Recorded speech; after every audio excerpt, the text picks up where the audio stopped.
नमस्कार साथियों, कैसे हैं आप सब लोग। आशा करती हूँ आप सब लोग ठीक होंगे। तो आज की हमारी क्लास है विशेषण और विशेष्य के लिए, जो कि हमारी 5वीं टॉपिक है। इससे पहले हमने अपनी 4 टॉपिक कंप्लीट कर ली है।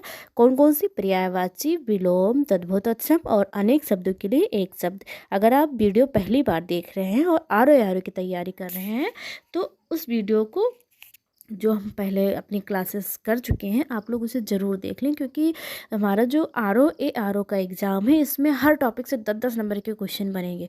तो अगर आप अच्छा स्कोर करना चाहते हैं तो चैनल पर जाएं और उन सारी वीडियोस को देख लें जो पहले हमने अपनी टॉपिक कंप्लीट कर ली है। हमारे जो एग्ज़ाम है आर ओ का, इसमें हमारे 6 टॉपिक हैं, ठीक है। तो 4 तो हमने कंप्लीट कर ली है, 5वीं आज से हम शुरू कर रहे हैं, जो कि हमारा 4 या 5 दिन में कंप्लीट हो जाएगा ये। मतलब कुल मिला के हमारा मुश्किल से 10 दिन और लगेगा इसमें। इसके बाद में हम टॉपिक वाइज अपना क्या करेंगे, रिवीजन करेंगे, ठीक है। जब टॉपिक वाइज हमारा रिवीजन हो जाएगा, उसके बाद में प्रीवियस ईयर क्वेश्चन करेंगे, ठीक। तो चलिए शुरू करते हैं। पहले हम लोग विशेषण की परिभाषा, विशेषण के भेद, ये सारी चीज़ें जान लेंगे कि इसकी परिभाषा क्या है। अगर हमारे एग्ज़ाम में आ जाता है कि विशेषण का ये कौन सा पार्ट है, मतलब या संख्यावाची है, क्या है, तो उन सारी चीज़ों को जब हम मोटा मोटा जाने रहेंगे तभी तो पहचान पाएंगे आसानी से, नहीं तो हमें दिक्कत होगी। तो इसीलिए सबसे पहले हम उन सारी चीज़ों को जान लेते हैं जो जो विशेषण के अंतर्गत आएंगी, ठीक है। तो चलिए शुरू करते हैं हम अपनी क्लास। तो हमारी जो क्लास है हमने अपने हैंड राइटिंग में की है, क्योंकि बुक में जो है बहुत ज़्यादा दिया गया था, तो हमें उतना ज़्यादा डीप पढ़ना नहीं है इसमें, क्योंकि परिभाषा नहीं आती हमारे एग्जाम में। मतलब डायरेक्ट उदाहरण ही आ जाएगा, ठीक है। जैसे आ जाएगा कि वह 4 लड़के बैठे थे, तो ये कौन सा विशेषण है, ठीक। ये सारी चीज़ें आएंगी। परिभाषा नहीं है तो बस हम परिभाषा इसलिए करेंगे क्योंकि हमें समझ में आ जाए कि हाँ, ये विशेषण किस विशेषण की पहचान है, क्या है, ठीक है। तो चलिए शुरू करते हैं। सबसे पहले हम अपना विशेषण का क्या देखेंगे, परिभाषा देख लेते हैं। तो विशेषण कहते किसे हैं, पहले ये जान लेते हैं, विशेषण कहते किसे हैं। तो विशेषण जो है वो किसे कहते हैं, जो संज्ञा सर्वनाम की विशेषता बताए उसे क्या कहते हैं, विशेषण कहते हैं। जो संज्ञा या सर्वनाम की विशेषता बताए उसे क्या कहते हैं, हम विशेषण कहते हैं, ठीक। अब यहाँ पर बुक में क्या दिया गया है, ये तो हमने अपनी भाषा में बोल दिया। इसमें भी मैंने लिखने में पूरी कोशिश की है कि किताबी भाषा ना आए, हम अपनी भाषा में याद करें, क्योंकि जब हम अपनी भाषा में याद करते हैं तो चीज़ें हमें बहुत जल्दी से याद हो जाती हैं, रटना नहीं पड़ता है। तो क्या है हमारा कि जिस शब्द से संज्ञा या सर्वनाम की विशेषता का बोध हो उसे हम क्या कहेंगे, विशेषण कहते हैं, ठीक है। अब विशेषण की जो विशेषता है, किन किन आधार पर हम करते हैं, जब विशेषण की विशेषता है कैसे पहचानेंगे कि ये क्या बता रहा है, कौन सी विशेषता बता रहा है।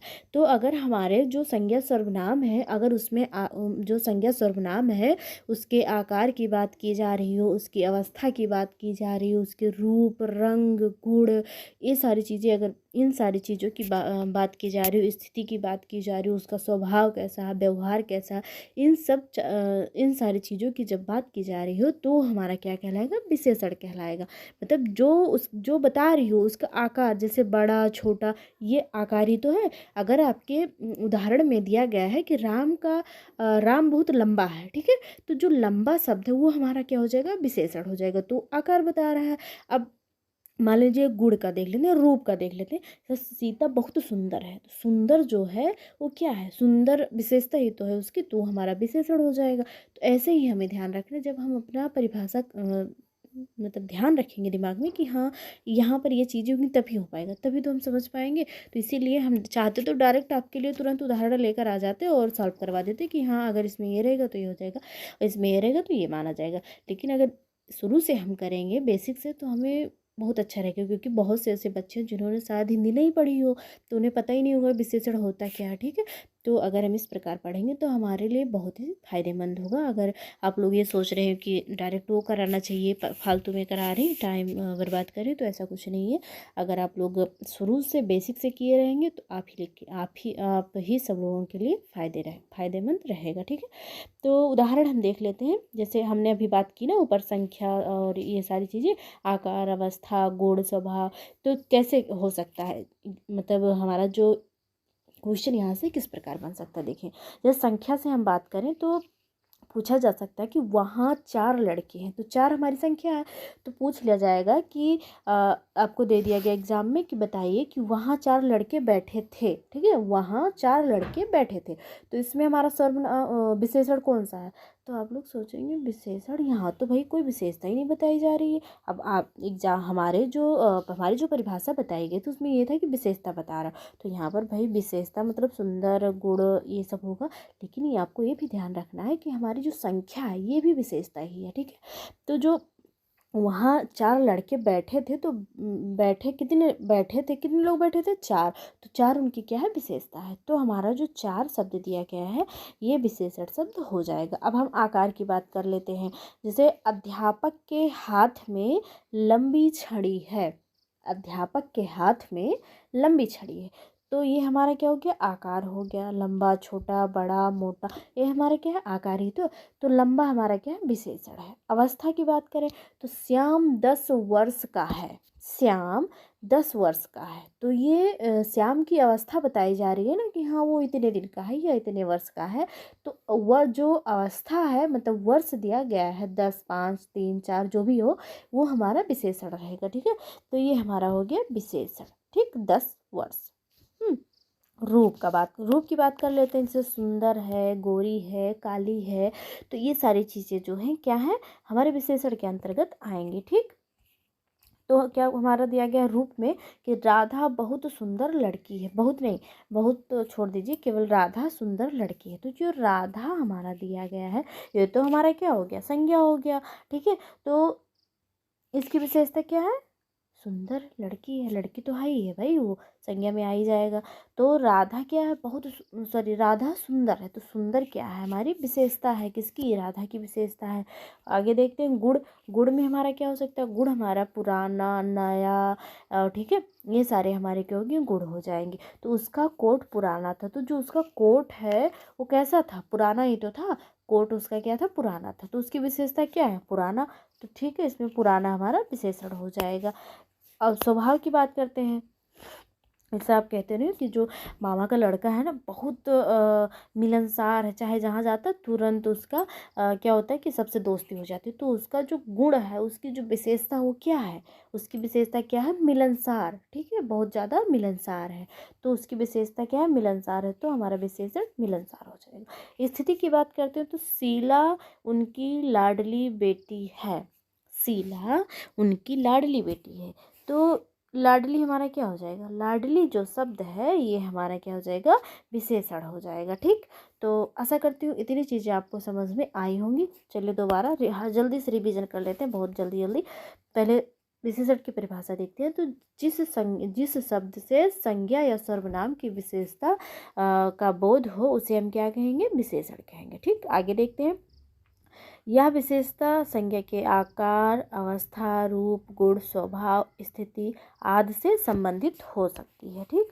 अब उदाहरण के तौर पर हमने देखा था कि वहाँ 4 लड़के बैठे थे, तो 4 हमारा क्या है? विशेषण है। अध्यापक के हाथ में लंबी छड़ी है, तो लंबी हमारा क्या है? विशेषण है। श्याम 10 वर्ष का है, तो श्याम की यहाँ अवस्था बताई जा रही है, कितने वर्ष का है? तो 10। 10 हमारी क्या है? विशेषता है, ठीक है। आगे देखते हैं कि राधा अब सुंदर लड़की है, तो राधा की विशेषता क्या है? कि वो सुंदर है, तो सुंदर हमारा विशेषण हो जाएगा। उसका कोट पुराना है, तो कोट कैसा है? पुराना है, उसकी विशेषता क्या है? पुराना है, तो पुराना हमारा क्या हो जाएगा? विशेषण हो जाएगा।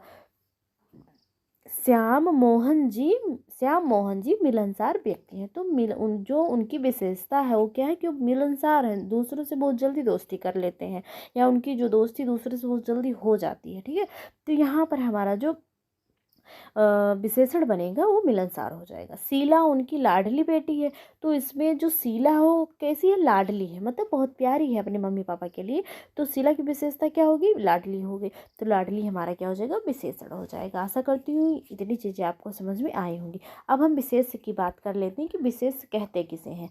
तो जिन शब्दों से क्या हो कि विशेषण की विशेषता बताई जाए, जिन शब्दों से विशेषण की विशेषता का बोध हो या विशेषण की विशेषता बताई जाए वो हमारा विशेष कहलाते हैं, ठीक है। जिन शब्दों से विशेषण की विशेषता बताई जाए या विशेषण की विशेषता प्रकट हो तो वो हमारा क्या कहलाएगा? विशेष कहलाएगा। जैसे देख लीजिए, sorry sorry sorry sorry sorry sorry, अरे हम तो परिविशेषण बता दिए। माफ़ करिएगा, दोबारा देख लेते हैं। विशेष का मतलब होता है जिसकी विशेषता मतलब जिसकी विशेषता बताई जाती है, ठीक है। जिसकी विशेषता बताई जाए उसे हम क्या कहते हैं, विशेष्य कहते हैं। जिसकी विशेषता बताई जाए उससे हम क्या कहते हैं, विशेष्य कहते हैं, ठीक है। या जिसकी विशेषता विशेषण के द्वारा प्रकट हो तो उसे हम क्या कहेंगे, विशेष्य कहेंगे। अभी जो मैंने पहले आपको बताया था वो हमारा प्रविशेषण हो गया, माफ़ करिएगा हम ध्यान नहीं दिए, ठीक है। जैसे उदाहरण देख लेते हैं कि हमारा उदाहरण क्या बनेगा। मोहन सुंदर बालक है। मोहन सुंदर बालक है। तो जो मोहन है वो कैसा है, सुंदर है। तो सुंदर तो हमारा विशेषण हो गया। अब यहाँ पर आप बताइए कि विशेषता किसकी बताई जा रही है। विशेषता किसकी बताई जा रही है भाई, मोहन सुंदर बालक है। तो भाई विशेषता किसकी बताई जा रही है, बालक की तो बताई जा रही है, मतलब मोहन की ही तो बताई जा रही है। तो बालक जो मोहन है ये हमारा क्या हो जाएगा, विशेषण हो जाएगा। सॉरी, सुंदर हमारा विशेषण हो गया और विशेष से हमारा क्या हो जाएगा, मोहन या बालक, को दोनों में से कोई भी आप लगा सकते हैं। विशेषण हमारा हो जाएगा, सुंदर हमारा क्या है, विशेषण है, और विशेष क्या है तो मोहन है, ठीक है। मोहन की विशेषता बताई जा रही है कि मोहन सुंदर है या सुंदर बालक है, ठीक है। अब हम पर विशेषण, जैसे अब अगर एक और देख लेते हैं कि राधा बहुत सुंदर है। राधा बहुत सुंदर है, क्या देख लेते हैं हम, राधा जो है बहुत सुंदर है, यहाँ पर देखते हैं, ठीक। समझ में आ रहा है आप लोगों को? अगर अच्छा लग रहा होगा तो प्लीज़ लाइक कर दीजिएगा, प्यारा सा कमेंट कर दीजिएगा और बताइएगा कि जो हमारी आज की क्लास है कैसी लगी आप लोगों को, ठीक है।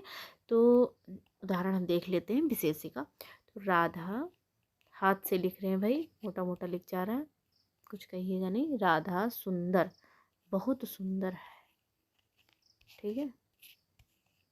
राधा बहुत सुंदर है लिखने की ज़रूरत नहीं, हम नहीं लिख रहे हैं, ठीक। तो जिसमें ये हमारा क्या हो जाएगा, पता है क्या हो रहा है मेरे साथ, दिमाग में मेरे घूम रहा है प्रविशेषण, ठीक है।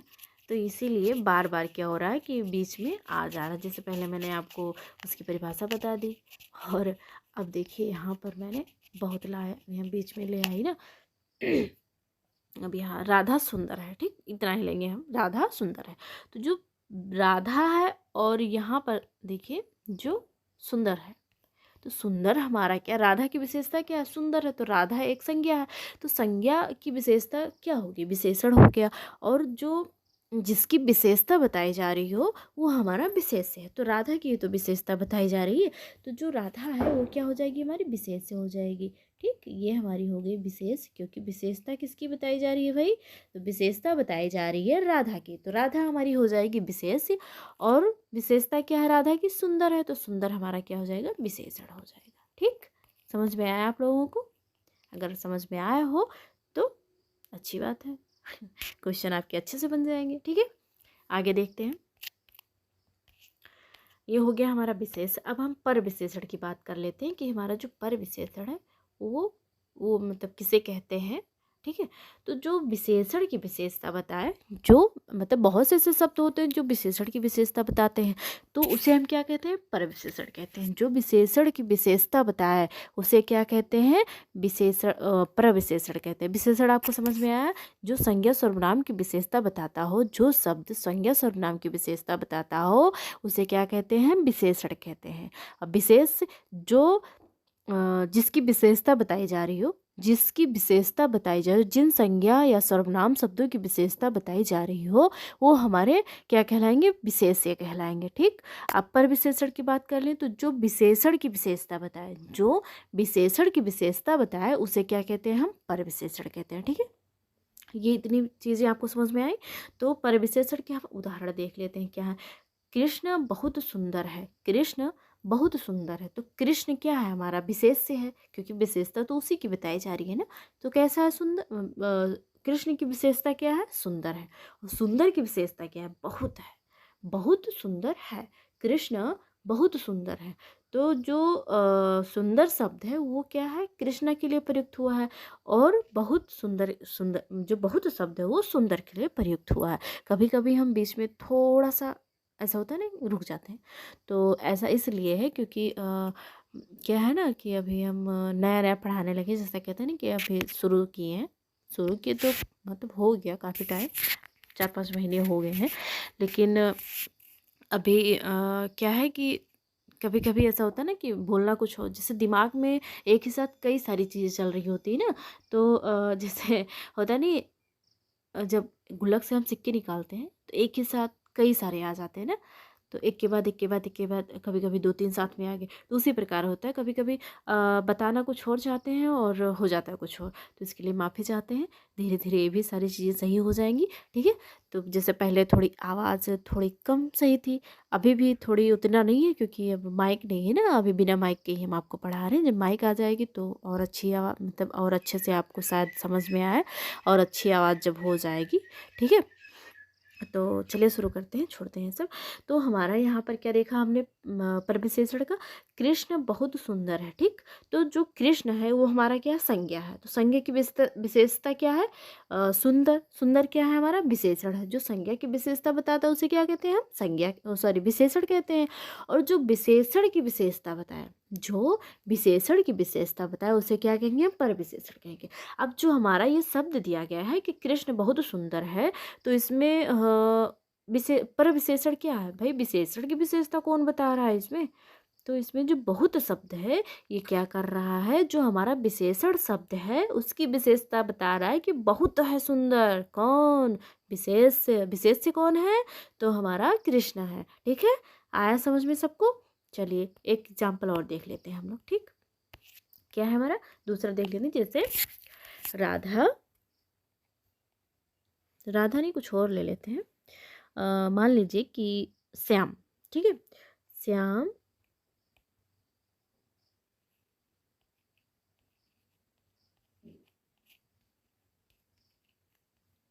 श्याम ईमानदार है।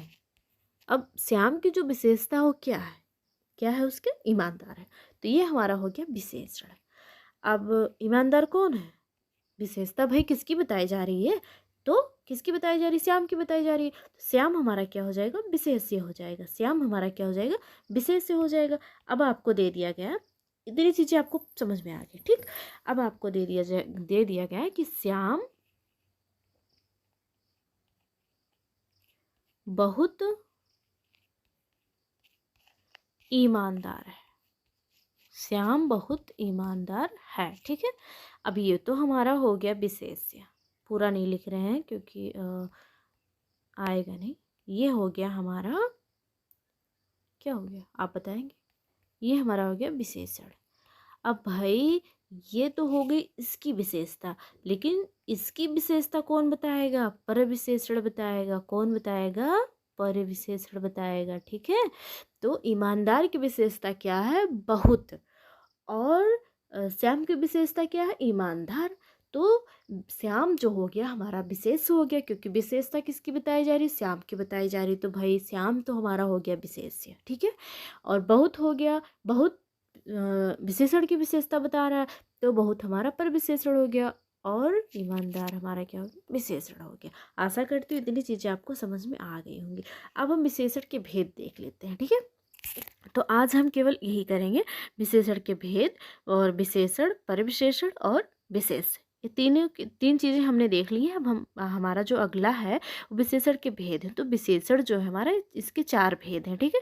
कौन कौन से, तो गुणवाचक विशेषण, सार्वनामिक विशेषण, परिमाणवाचक विशेषण और संख्यावाचक विशेषण, ठीक। इतनी चीज़ें आपको समझ में आई। इसमें मैंने एक साथ ही कर दिया है, क्योंकि ऐसे पूरा हमें पढ़ना नहीं है। तो मैंने एग्जाम्पल डाल दिया, और कौन कौन से जो पार्ट है उसको मैंने डाल दिया, ठीक है। समझ में आ रहा है आप लोगों को, अगर नहीं आएगा तो बताइएगा, हम अलग से पूरा लिख देंगे, ऐसी बात नहीं है। आपको समझ में आए, चाहे जैसे भी लिखना पड़े हमें, पर आप लोग कमेंट करके ज़रूर बताइएगा कि कैसे आप मतलब ऐसे लिखे हैं तो ये चीज़ें आपको समझ में आ रही है, या पूरा अलग अलग लिख के बताया, ठीक। अगर आप लोग कमेंट करेंगे तो अगली क्लास में हम पहले इसको समझ लेंगे, उसके बाद में हम आगे शुरू करेंगे, ठीक है। तो गुणवाचक विशेषण, तो गुणवाचक विशेषण की अगर हम परिभाषा की बात करें, नहीं लिखे हैं हम, तो समझ जाएंगे आप लोग ना। गुणवाचक विशेषण की अगर हम विशेषता बताएं तो इसकी विशेषता क्या होगी कि जिस विशेषण से किसी संज्ञा या सर्वनाम के गुण, दोष, रंग, रूप, आकार, प्रकार, संबंध, दशा, इन सारी चीज़ों का पता चले उसे हम क्या कहते हैं, गुणवाचक विशेषण कहते हैं। अब हमने गुण का देख लेते हैं कि गुण क्या हो सकता है भाई। तो एग्जाम्पल देख लेते हैं, जैसे आ गया हमारा कि वह विद्वान थे, श्यामा शांत स्वभाव की थी। ठीक है, तो ये गुण ही तो बताया जा रहा है वह, मतलब मान लीजिए वह की जगह हम रख लेते हैं कि श्याम, श्याम विद्वान व्यक्ति है। ठीक है, तो श्याम की विशेषता क्या है, विद्वान है, तो इसका क्या है, वो गुण है, विद्वान होना उसका क्या है, गुण है। तो हमारा हो गया गुणवाचक में आ गया। अब दोष की हम बात कर लेते हैं, जैसे दोष में क्या होता है, जैसे दुष्ट है और बहुत ज़्यादा चोर है, ये सब दोष ही तो हो गए। इससे दुष्ट होना, चोर होना, दूसरों को परेशान करना, दुर्जन व्यक्ति है, बुरी आदतें हैं या बुरा है, तो ये सब दोष के अंतर्गत आएंगे। अब एग्जाम्पल देख लेते हैं हम कि सोहन दुष्ट लड़का है, तो दुष्ट जो है वो क्या है, सोहन की विशेषता है, तो ये सोहन के अंदर गुण तो हो नहीं सकता भाई, क्योंकि अगर कोई व्यक्ति बहुत ज़्यादा दुष्ट है, शैतान करता है, तो उसकी विशेषता मतलब कि उसके गुण तो नहीं है, दोष ही तो है कि बुरा है, दुष्ट है। तो सोहन दुष्ट लड़का है, तो उसके अंदर ये दोष है, तो इसमें जो हमारा गुणवाचक विशेषण है उसके अंतर्गत आएगा। जो दोष बता रहा है, मतलब उसका गुण तो है लेकिन क्या है, निगेटिव, निगेटिव उसमें है। ठीक है, तो सोहन दुष्ट लड़का है, तो ये हमारा दोष के अंतर्गत अंतर्गत आ जाएगा कि सोहन का ये दोस्त है, क्यों दोष है कि वो दुष्ट है। ठीक है, अब मान लीजिए कि राधा बुरी लड़की है, तो राधा का जो गुण है वो क्या है, बुरा, मतलब बुरा होना। ठीक है, तो यहाँ पर हमारा क्या हो जाएगा, बुरा, ये हमारे दोस्त के अंतर्गत आ गया। अब हम रंग का देख लेते हैं, जो हमारा इसमें रंग दिया गया है, जैसे गाय काली है, तो गाय का रंग कैसा है, काला है, तो ये हमारे रंग के अंतर्गत आ जाएगा। या श्याम ने हरी कमीज पहनी है, तो इसमें जो अगर पूछ लिया जाए आपसे कि श्याम ने हरी कमीज पहनी है, तो इसमें कौन सा विशेषण होगा, या इसमें विशेषण पहचानिए, आपको दे दिया गया कि अब आप सोचेंगे, जैसे आपने गुण के अंतर्गत रंग, रूप, आकार, दशा, ये सारी चीज़ें नहीं देखी हैं और आपने ऐसे पूछ लिया गया है कि श्याम ने हरी कमीज पहनी है, तो इसमें क्या विशेषता है। तो आप सोचेंगे भाई इसमें क्या विशेषता है, इसमें तो कुछ दिया ही नहीं गया है, क्योंकि इसमें विशेषता यही होता है कि सुंदर है या ईमानदार है, ये सारी चीज़ें। तो जो, लेकिन हमें ये भी ध्यान रखना है कि जो हरा, मतलब जो रंग आते हैं, लाल, पीला, हरा, काला, नीला, सफ़ेद, जो भी आता है, ये हमारे गुणवाचक सर्वनाम, गुणवाचक विशेषण के अंतर्गत आएंगे। ठीक है, जैसे गाय काली है, श्याम ने हरी कमीज पहनी है। ठीक है, कमला ने लाल लहंगा पहना है, तो लाल हमारा क्या हो जाएगा, विशेषण, गुणवाचक विशेषण के अंतर्गत आएगा। अब हमने अब रूप की बात कर लेते हैं, तो रूप में हमारा हो जाएगा कि अंजना बहुत सुंदर लड़की है, अंजना बहुत सुंदर लड़की है, तो जो सुंदर है उसको रूप को ही, उसके अंजना के रूप को ही तो बता रहा है, दर्शा रहा है कि अंजना कैसी है, बहुत सुंदर है। ठीक है, तो ये उसका गुण हो गया। ठीक है, अब हम आकार की बात कर लेते हैं, तो राधा बहुत लंबी लड़की है। अब आप लोग सोचेंगे कि भाई ये सारी चीज़ें तो मैम ने विशेषण के अंतर्गत तो बताई है, अब इसके भेद भी बता रही हैं, तो भेद में वही सारी चीज़ें आती हैं जो उसके एग्जाम्पल में आती हैं। अब आपको ऐसे दे दिया जाएगा कि राधा लंबी लड़की है, और आपको गुणवाचक के अंतर्गत ना देकर, गुणवाचक विशेषण ना देकर केवल विशेषण ही दे दिया जाएगा, तो आपको विशेषण ही टिक करना है, ना कि गुणवाचक ढूंढना है। ठीक है, क्योंकि ये सारी चीज़ें विशेषण के ही अंतर्गत आ रही हैं। ठीक, तो ध्यान रखिएगा आप लोग, इसमें कन्फ्यूज़ मत होइएगा। ठीक, आगे हम देखते हैं अगला हमारा क्या है, आकार हमने देख लिया, दशा का देखते हैं। आकार का हो गया कि राधा बहुत लंबी है, तो लंबी हमारा क्या हो गया, राधा के आकार की विशेषता है।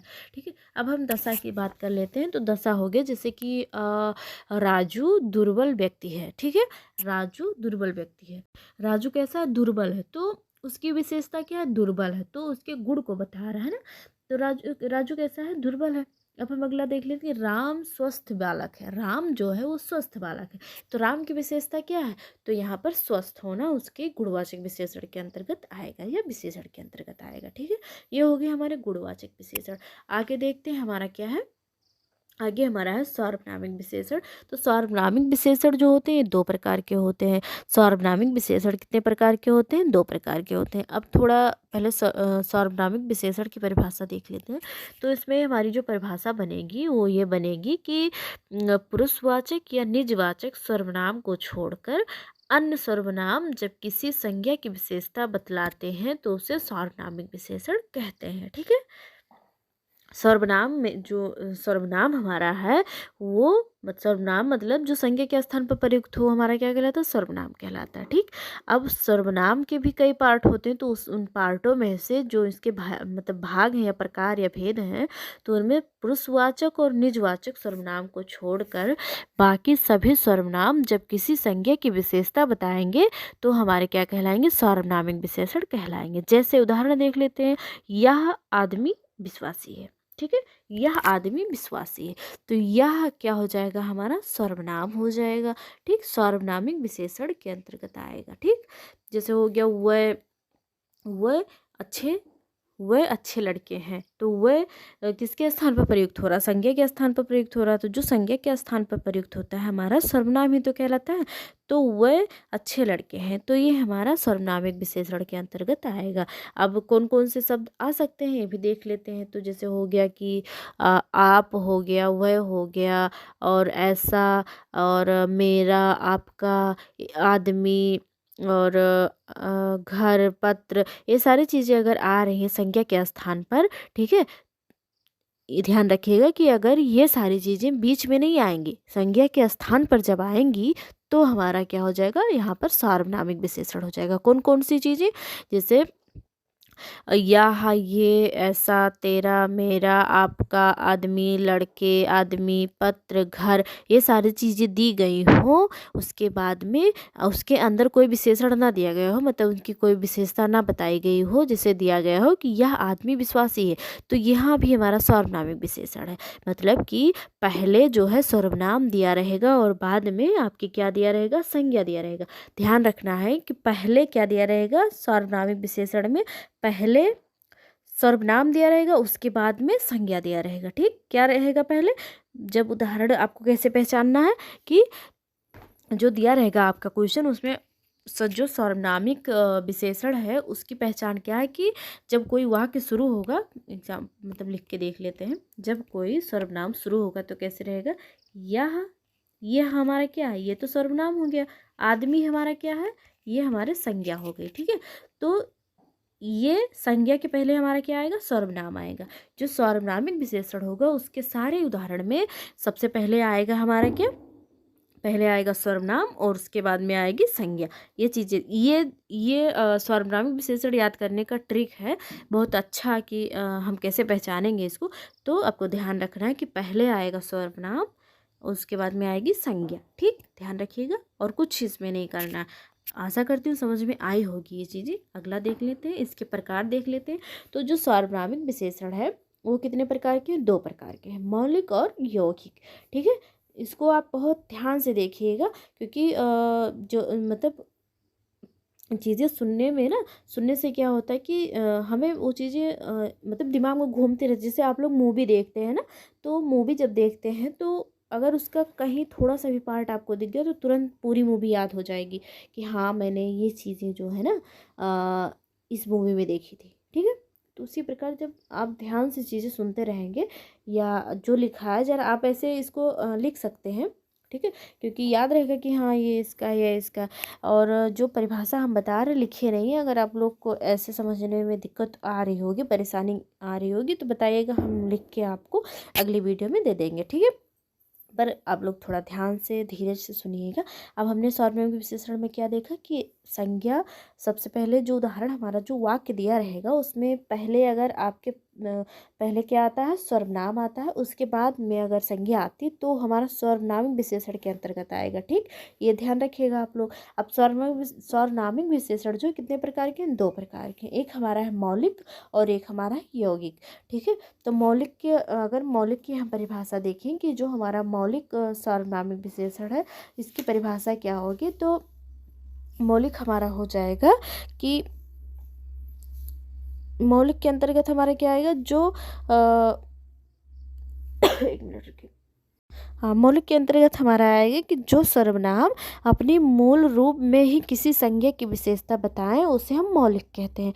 जो सर्वनाम अपने मूल अवस्था में ही मतलब जैसे ही वो हो, वो क्या करें, किसी संज्ञा की विशेषता बताएंगे तो हमारे मौलिक सर्वनाम आएंगे। जैसे उदाहरण देख लेते हैं, तो वह आदमी चोर है।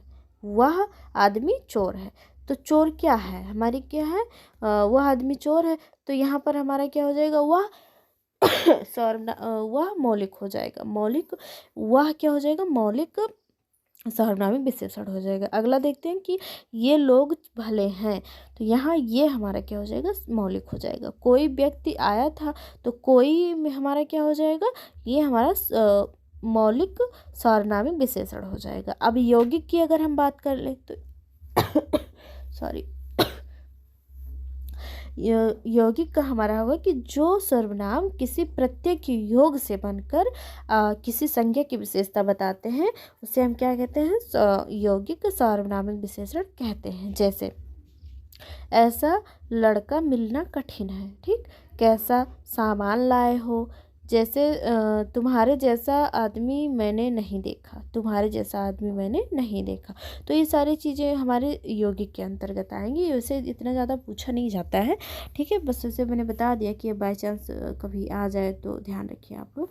परिमाणवाचक का देखते हैं, तो परिमाणवाचक की जो हमारी विशेषता होगी वो क्या हो जाएगी कि जिस विशेषण से संज्ञा के परिमाण का बोध हो उसे परिमाणवाचक संज्ञा कहते हैं, ठीक।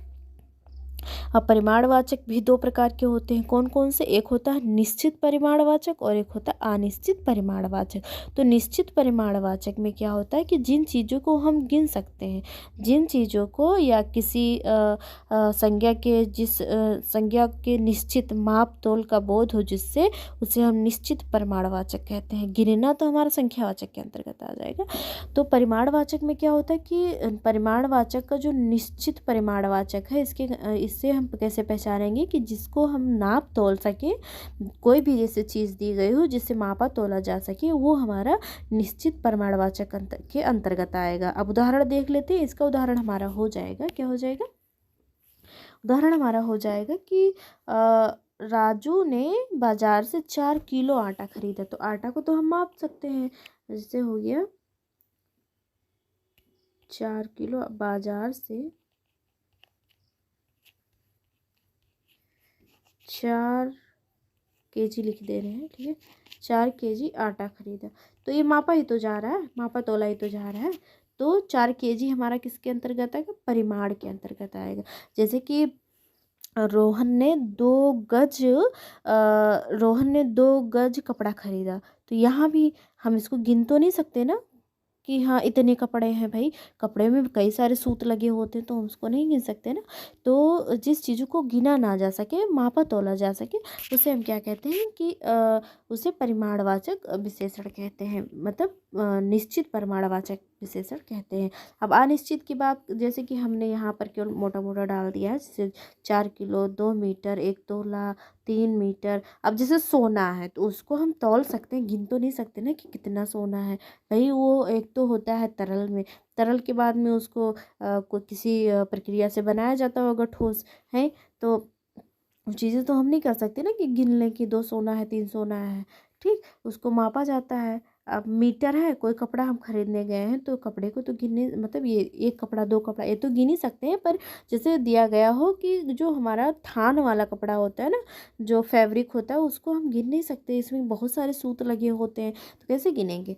तो हो गया, उसके अंतर्गत आएगा। अब निश्चित का देख लेते हैं। जैसे कोई मतलब जो क्या हो, निश्चित के अंतर्गत हमारा क्या आएगा, निश्चित में हमारा आएगा कि जैसे गिना ना जा सके, ये तो हमने देख लिया। अब उसे ना तो जैसे मतलब निश्चित ही ना हो कि क्या है, कितना। जैसे हमने देखा आटा, तो आटा 2 किलो था, तो ये तो हमारा निश्चित है कि आटा 2 किलो है, ठीक है। लेकिन जो हमारा मतलब अनिश्चित परिमाणवाचक के अंतर्गत वो वस्तुएं आएंगी जिन्हें हम लोग क्या करें, मतलब जिनको हम निश्चित ही ना हो कि कितने हैं, ठीक है। जैसे इससे पहले हम परिभाषा देख लेते हैं कि जिस विशेषण से किसी संज्ञा का कोई निश्चित परिमाण ज्ञात ना हो उसे अनिश्चित परिमाणवाचक विशेषण कहते हैं।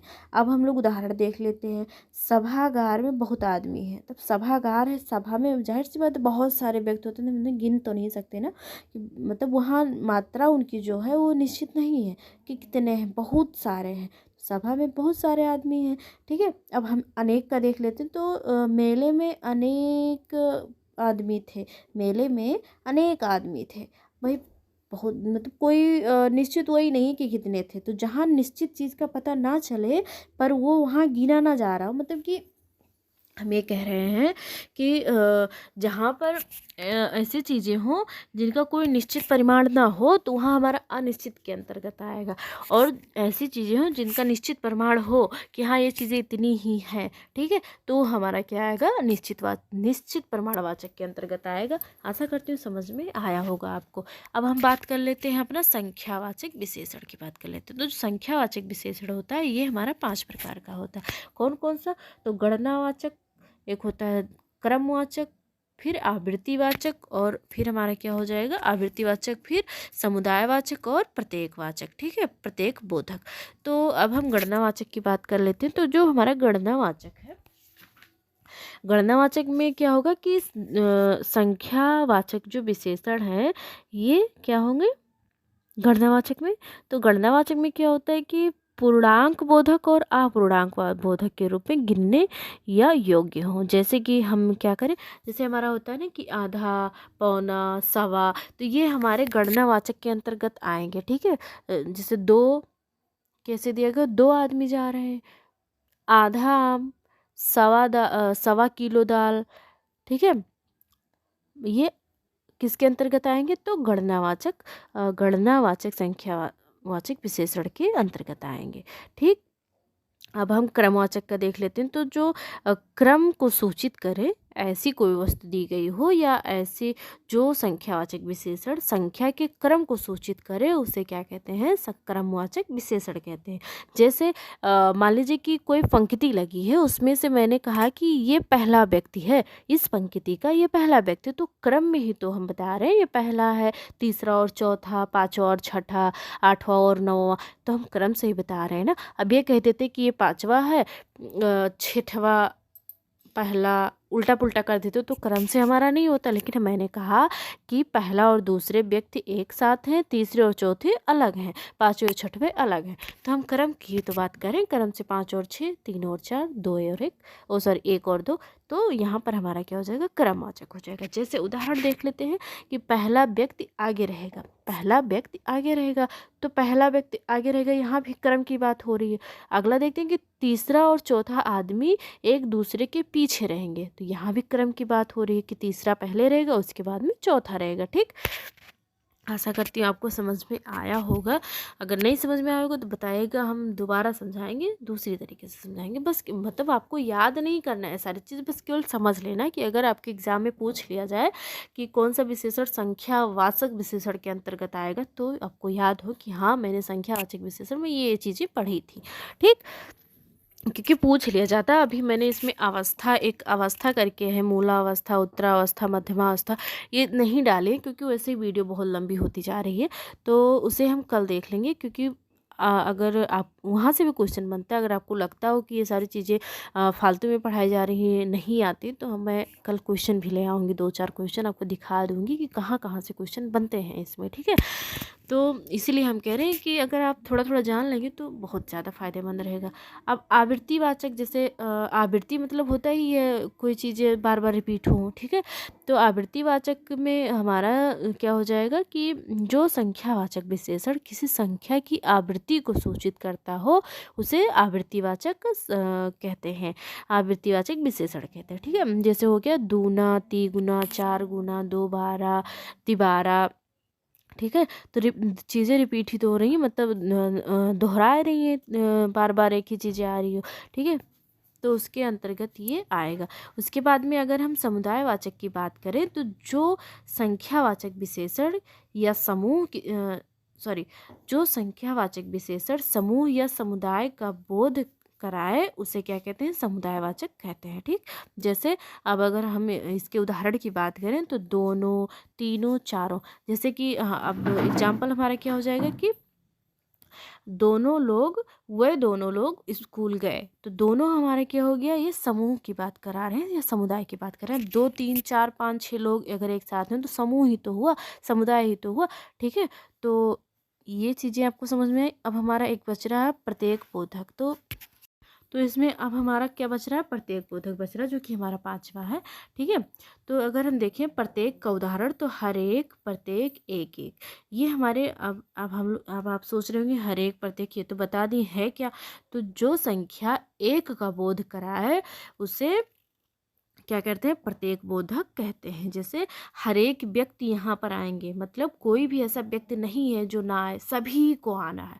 ठीक है, प्रत्येक को आना है। प्रत्येक पंक्ति में 5 5 लोग रहेंगे, जितनी भी पंक्तियाँ हैं सब में 5 5 लोग रहेंगे। ऐसे बोलते हैं ना कि प्रत्येक क्यारी में 4 4 पौधे लगाइए। तो जितनी भी क्यारियाँ हैं, जैसे 10 क्यारी है तो 10 हमारे क्या होगी, प्रत्येक में आ जाएंगी। 10 में हमने 5 5 पौधे लगा दिए। तो पापा ने कहा प्रत्येक क्यारी में 5 5 पौधे लगाने थे। 10 क्यारियाँ हैं, 10 को उन्होंने एक साथ ही बता दिया कि आप प्रत्येक में इतनी इतनी लगेंगी।